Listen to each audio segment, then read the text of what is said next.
Today on the bench I'm going to tie you up a fly that works great for walleye, and of course an appropriate name is the Wallinator. Make sure you have these materials ready before you tie this fly. For the hook we'll use a Mustad C70 SD size 2. We'll use some 3/0 red thread to tie with, some 20-pound test for the tail guard, a 3/16 hot orange bead for the bead, some purple leech yarn for the body, and some purple tipped pink rabbit strips for the zonker tail and back. The first step to the fly is actually putting the bead on, and when you put the bead on there's a big hole and a smaller hole. Make sure the smaller hole is pointed towards your eyelet, that's important. We're going to take our 6/0 or 3/0 thread, red thread, and tie it on and get a good base layer built right to the back of the hook. Now take your 20-pound test and cut off a piece about 2 inches long. We're going to tie this in as what I'm calling the tail guard so that the back rabbit strip doesn't flop over and get hooked up all the time. So tie this in, form a loop on the back. So extend it back, 1.5 inches, and then tie around and tie it on nice and solid. Take a strip of your pink and purple rabbit strip, put it on the back of the hook right at the bend, and part the rabbit just a little bit, just enough to get your thread in there, and just take about 5 or 6 good solid turns to lock it in at the rear of the hook, and then pull your rabbit back and tie your thread in front. And this is where we're going to put the body in the next step.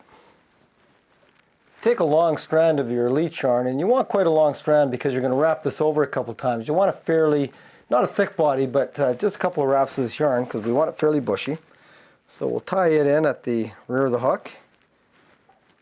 Bring your thread forward to the bead, and then just wrap in the yarn, and just wrap it towards the eyelet and then back a few times and form a fairly thick body. And after we're going to pick this out to make it real bushy. The next step to the fly is very important. You want to take a dubbing pick, and I've got this little emery board or something that actually the hook part of the Velcro that pulls out the dubbing. We want to pick out the body. Those walleye really like a lifelike look in the water, so before we wrap over the final stage of our rabbit onto the back, I want to pick out some of this dubbing so it streams back. The last step to the fly is take our rabbit that we had and pull it forward now to form the back, and you want it right to the back of the bead. Tie our thread over and finish off right behind the eyelet. Take a few good turns and do a whip finish to finish it off. To finish the fly off, we'll measure back on the tail. And usually I like the tail about as long as the body. So again, it's, the body's about 1 inch and a little bit. So go back to the tail and just cut off it at the very end and pull that clear, and that gives us the finished fly. Over the past few years, this pattern has really proven itself in the Columbia River for walleye.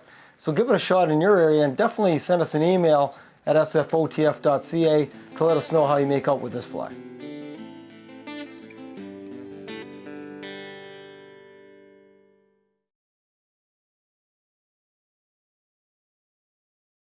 To watch all our latest Sport Fishing on the Fly episodes and to order Sport Fishing on the Fly merchandise, head to www.sfotf.ca. And if you would like to book an adventure like this one shown, head to ontheflyadventures.ca and book yourself the trip of a lifetime.